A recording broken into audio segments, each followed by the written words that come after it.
salut! Alors aujourd'hui j'ai décidé de vous partager ce que j'ai moi-même appris sur la gestuelle et les micro-expressions. Bien évidemment, rien de tout ceci n'est à prendre au pied de la lettre, quelqu'un qui se gratte le front peut juste avoir le front qui gratte. Aujourd'hui je vais surtout me concentrer sur les mains. Les mains sont le siège symbolique de toute communication entre les hommes. Par exemple, il est quasiment impossible pour une large majorité de pouvoir convaincre quelqu'un sans utiliser ses mains. Les mains révèlent parfois une fraude verbale évidente et une prise de position que le locuteur souhaiterait garder pour lui. Elles sont une source de vérité qui embarrasse tous les menteurs. Maintenant que tout est dit, on peut commencer tout de suite avec les mains centrifuges. Ce sont des mains qui tendent à s'écarter du corps du locuteur. Elles sont dirigées vers l'extérieur ou vers l'interlocuteur. Elles appartiennent au code gratifiant pour l'image publique et c'est souvent les hommes de grande taille qui utilisent les mains centrifuges. Passons maintenant aux mains centripètes. Les mains du locuteur reviennent systématiquement vers son corps, le mode de communication est égocentrique. Le sujet désigne régulièrement des deux mains sans aucun rapport avec le contenu du discours.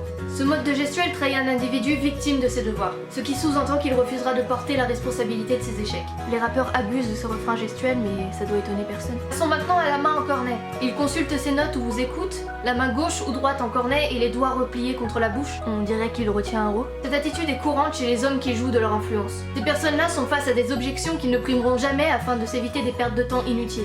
Maintenant, le jésuite. Coude dans l'appui, les mains de votre interlocuteur.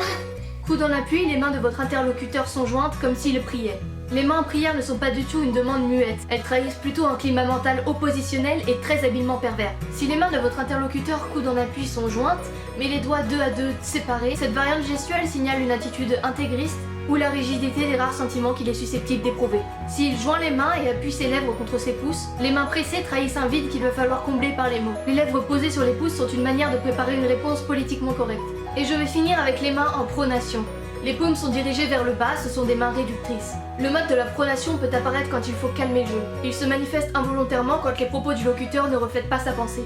Il n'est simplement pas d'accord avec ce qu'il dit. Et bien voilà, cette vidéo est maintenant terminée. Si elle vous a plu, n'hésitez pas à mettre un petit pouce bleu ainsi qu'un commentaire.